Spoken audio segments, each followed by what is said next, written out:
Kaway-kaway ka na tonight? Yes. And also the members of the PETA Management Committee. Palakpakan po natin sila. We are also honored to have with us the grandson of the late Severino Reyes and the president of Indigo Media, Direk June Reyes. Are you there? Hello po. Good afternoon. Yes, ayan. And we'd also like to acknowledge Mr. Mark Fernandez from our co-presenter and official bank partner, Metro Bank. And of course, we warmly welcome our corporate and media partners, members of the press, and our beloved theater friends. Maraming salamat sa inyong suporta, sa PETA at sa Walang Aray. Balakpakan po natin ang ating mga sarili at nagsama-sama po tayo dito. So, yun na nga. So, bakit nga tayo mag-rerun, ano?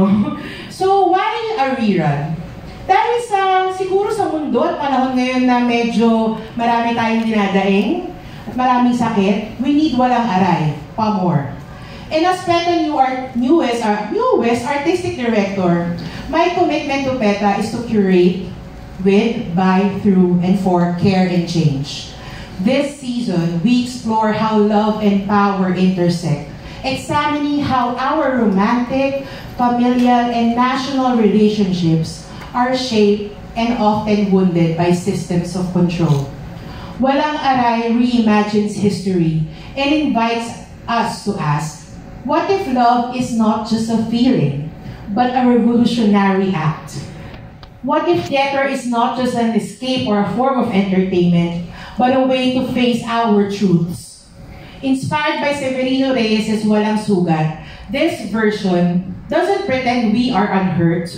It acknowledges na may sugat, may aray mula sa kasaysayan, sa lipunan, sa pamilya, and that these wounds may change form over time, but they remain. That is why our response must change as well. And now, we are choosing to care. We are choosing to continue telling these kinds of stories. For PETA, to care is to resist. To laugh is to survive. To perform stories is to reclaim. Walang Aray reminds us na kahit may sugat, may saya. Kahit may aray, may pagmamahal. At kapag tumindig at umibig ka pa more, may pag-asa, may paghihilom. Walang Aray is a relevant theatrical piece for every Filipino trying to live, love, learn, heal, and fight back in a world full of aray. And when we come together to tell these stories of healing, artists and audience, past and present, baka sakali, Walang Aray becomes more than just a title in a play. It becomes a way forward.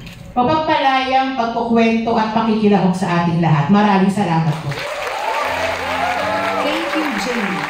Let's hear it from our award-winning director,